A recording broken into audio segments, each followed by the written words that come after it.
Welcome to Coastal Cooking Quick Bites, brought to you by Pensacola Energy. Hi, welcome to Coastal Cooking Presents Quick Bites. I'm your host, John Scanlon. And we have a very special guest with us in the kitchen today. We have Chef Brian from Kingfisher. Chef Brian, thanks for being on the show. You're welcome. And with this is the third part of our Kingfisher trilogy. This is the Mullet. The mullet, the fried mullet. This is the centerpiece. So, and the other ones you made coleslaw, Kingfisher coleslaw. You made cheese grits, which tasted fantastic. So make sure to watch those, find out how to do it at home. But more importantly, go to Kingfisher and just see what goes into their food. So with the fried mullet, how do y'all do it at Kingfisher? Well, we do it with a cornmeal breading. We do it right before it's right when you order it. So whereas some of the stuff is done ahead, like the cheese grits and the coleslaw prepared ahead, the mullet we wait till the last minute to fry it up. Gotta get it fresh. Yeah. Well, and he has to for your cheese grits. They take 5 hours. So right. It's like 5 hours compared to like 2 minutes. Yeah. So you already got your mullet here. We got a couple eggs. What else do we have? Well, again, we have our cornmeal. I like to use a cornmeal heavy kind of flour. I know Slips had a secret recipe for their breading. And I think it was more flour based. But I felt like this part of the region that we're in Florida, cornmeal makes a lot of sense. It just gives a little bit of that harder crust to kind of contrast with the real soft, kind of flaky element of the mullet. So, whereas you have a creamy on the inside, crispy on the outside is the idea. Gotcha. That's really cool to hear you doing that, because you guys are at 1500 Barrancas Avenue. It's the old Slips building, and Slips was a staple of that area. It's been around, it was around for years, and Kingfisher's now there, and you have your own signature on these dishes, but it's really cool that you are looking back at kind of the legacy they left. That's really awesome. I wasn't expecting that. Yeah. That's cool. Yeah, it is cool, and it's a cool building, and we try to do right by the tradition. Whereas we did decide to change the seafood breading, and the Slips breading was a secret recipe. Mm-hmm. We did try to recreate our closest version of the Slips breader to use for our fried chicken and chicken tenders, which was one of the real popular dishes there. Mm-hmm. And we also still serve crinkle cut French fries. And y'all cut those? We cut those by hand. Yeah. So the platter that you can get now at Kingfisher it reminds a lot of people of what they used to get at Slips. So we get to make a lot of people happy who are used to coming there. Absolutely, it's the best of both worlds. Yeah, thanks. And I can show you a little bit more about the mullet. There's a couple things that we do before we actually bread and fry the mullet. Mm-hmm. It doesn't take real long, but we do put a little marinade on it. And I've spoken to some people, local Pensacola, people who are from here who do choose to marinate the mullet. Some people don't. Some people do real garlic heavy marinades, that I've heard. But this is kind of how we do it, and it's actually based on the way that they're doing it at Slips to a certain extent. As well. But if your mullet's real fresh, you don't actually have to marinate it. Even if if it wasn't fresh, you want to serve it anyway, because it's one of those things that you want to get that day. But I know that some people say, oh, well, my mullet's a day old, now I'm going to marinate it. Mm-hmm. And some people actually like it better that way, not necessarily a day old, but marinated.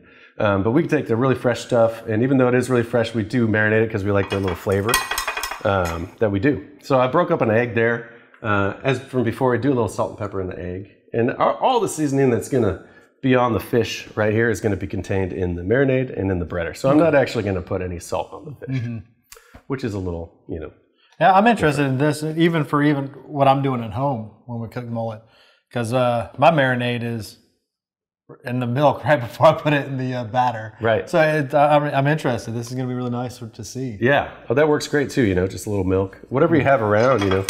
That's what you want to use. You want to have a little spices. We did salt and pepper. Again, we're going to use our house seasoning. We put this in a lot of different stuff. And it's just good to have something on hand that you like to use a lot. It's convenient.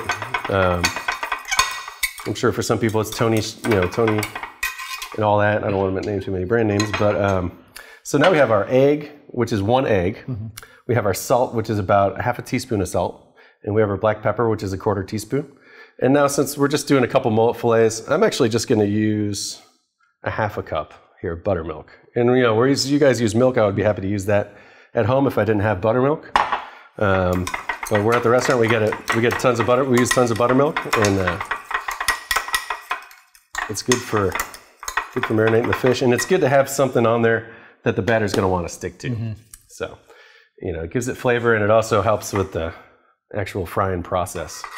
So now that's the marinade made up and done. So, you know, I forgot to say it's a half a cup of the buttermilk there. So a little egg. You don't actually have. This is one of the things, again, you don't have to actually measure that intensely if you don't want. Just make sure you have your salt and pepper in there so it tastes nice.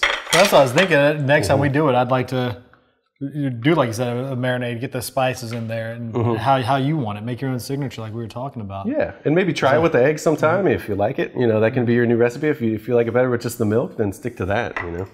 And if you don't want to try it that way, make sure you go by Kingfisher and try your way. Yeah. A lot of people do enjoy it. So here for the cornmeal, again, this is the same cornmeal I just made to use the polenta or our quick version of the grits. So I'm going to use a cup of the cornmeal, C&D cornmeal, and then I'm going to use just about a quarter cup of the flour. So whereas we did reduce the amount of flour in the traditional breader, we still have some in there because it gives it a nice, I think it kind of helps bind it together a little bit. We also use a little bit of house seasoning in there, not too much, because you want to be able to taste the fish. And then that's about half a teaspoon. And we do about a half a teaspoon of salt in there. Because as I said, we're not going to apply any additional salt to the fish. So since all our seasoning is coming from here and here, you just want to make sure you have a little bit of seasoning, including salt, in there. You don't want to have too much, obviously, but just enough. And what I did is I grabbed some hush puppy batter from the restaurant that we make, again, with the cornmeal and buttermilk, and there's a little bit of onion in there and some eggs. And it's our hush puppy recipe that's real simple. You can use your favorite hush puppy recipe, but these always take a little bit longer than the fish. So I'm just going to start those in the fryer first. The fish actually doesn't take that long to cook. So like at the restaurant, if we're busy, our seafood cook will, often when the ticket comes in, if mullet with French fries, for example, first thing they're gonna do is drop the French fries because those actually take the longest. And then they're gonna do the hush puppies because those take a little bit longer. And then the last thing to go in will be the mullet because it's such a thin fish, It doesn't take long. But this one, you can actually cook it a little. I think this one, people say, make sure you don't overcook fish. And we only cook it for a couple minutes. But for me, when you're cooking mullet, you want to leave it in there a little bit extra just so it gets a little bit extra crispy. Even though you could have probably taken it out a little sooner and it would still be cooked, technically. To get that little extra crisp on it, you want to... That crunch, that bite. Crunch, You want to make sure it has that crunch. So right now, I'm trying not to get my hands dirty. I do like how you said, so the fries cook quicker, a little faster. But you guys cut those, you guys soak them, that's all homemade. Yeah, so even though they do take 8 to 10 minutes in the deep fryer when we're serving them, there's a couple steps that go in before that. We get the special kind of potato in called the Kennebec frying potato, which is just a potato that's been bred to be really good for frying chips and for frying French fries.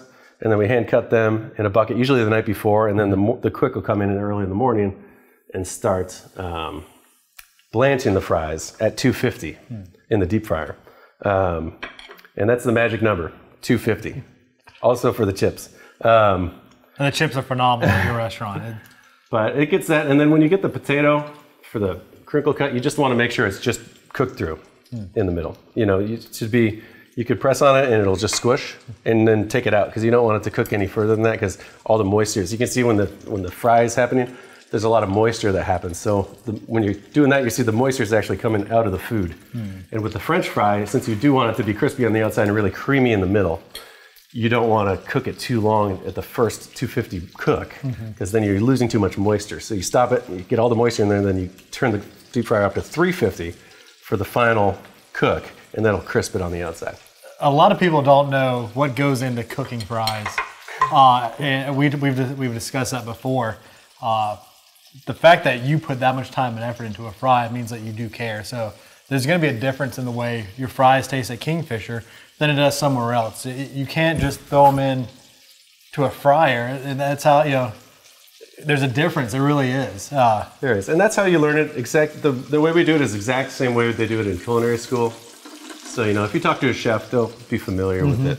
But I think it's even though it's really super classic, I think that the way that we're doing it, in the setting, I think is a little bit unique. And it's not only the fries, but everything that you guys have at Kingfisher it's homemade. You make your own dressings. You make a wonderful pineapple habanero hot sauce. Your chips they're great. They're crispy. They're crunchy. There's so much good things. Absolutely, that's a great word for it. I mean, I would never think of a fresh chip, but that fits. Yeah. And you're located at 1500 Barrancas Avenue. It's the old Slips building, the new Kingfisher. You're open Monday through Thursday, 10 to 3. Friday and Saturday, 10 to 10. Live music on the weekends. You can find them on their website, kingfishersandwiches.com. Social media, you got Facebook, Instagram. It's all under Kingfisher, I think Pensacola. The website, Kingfisher Pensacola, or Kingfisher Sandwiches will get you there. And what I like about it, you guys are very transparent, and that's how I knew about your fries. And because I do follow y'all, you guys are always putting, you have meatloaf tomorrow, and like all the preparation that goes into it, and your crinkle cut fries, you guys are working on today for tomorrow, and you don't see that often. So, and make sure you follow them. You have a lot of special items on there. Today you had a different sandwich that looked incredible. Double pork panini. Absolutely, yeah. So you're not going to have that tomorrow, correct? We actually will have it tomorrow. Okay, it sold pretty well today, but yeah, we're going to keep on going with the panini. Okay, well, and the meatloaf's going on the menu. The meatloaf's going on the menu, and if you haven't followed yet, make sure you follow them on Facebook, Instagram, and see a picture of this thing. It looks incredible. It's fun. I grew up with meatloaf sandwiches. Some people haven't had it, some people had, but I just love making meatloaf. It's one of those things that I started doing, and it's just fun. A good meatloaf sandwich. I used to have that when I was a teenager, and it was awesome. And I make it round so it fits on our homemade bun. So right now this fish, you can just take a look and say, oh, that looks pretty good. It does. Maybe just give it another quick second. But yeah, it's floating. A lot of people ask, how do you know when it's done? Like that's the big question. And there's different tricks, and some of them work better than others. But the fact that they're floating right now is a pretty good indication that. Well, that and the color looks really good. I mean, it's. Thanks. And then these hush puppies are actually stuck to the bottom. So if you kind of shake it, they can. There they go. They pop up like that. Because when they drop them in, they go down, and then they stick to the little grate, and then you got to shake them, and then they come back to the top. So I think that's good, depending on how you like your mullet. Just let it hang there for a second so you don't lose a lot of oil. And now this is the big move that you have to practice, is dumping the mullet carefully, because it is a delicate item. And then the way we do it at the restaurant is just try to put them face up. You can see this is actually the inside of the fillet. That's the skin side. So we try to put it face up on the plate. Like that. 2 hush puppies. And that's, see the mullet? Kingfisher platter. We sell a lot of those. I can imagine. It looks fantastic. And we've seen all the dishes being made. Make sure you check out Chef Brian's other episodes where Kingfisher does make the coleslaw and the cheese grits. Both are, they taught me a lot today. So thank you, Brian, for coming on the show. You're welcome. Make sure you go look at kingfishersandwiches.com. Go by and see them at 1500 Barrancas Avenue. And check out other episodes of Coastal Cooking Presents Quick Bites. This has been Coastal Cooking Quick Bites, brought to you by Pensacola Energy.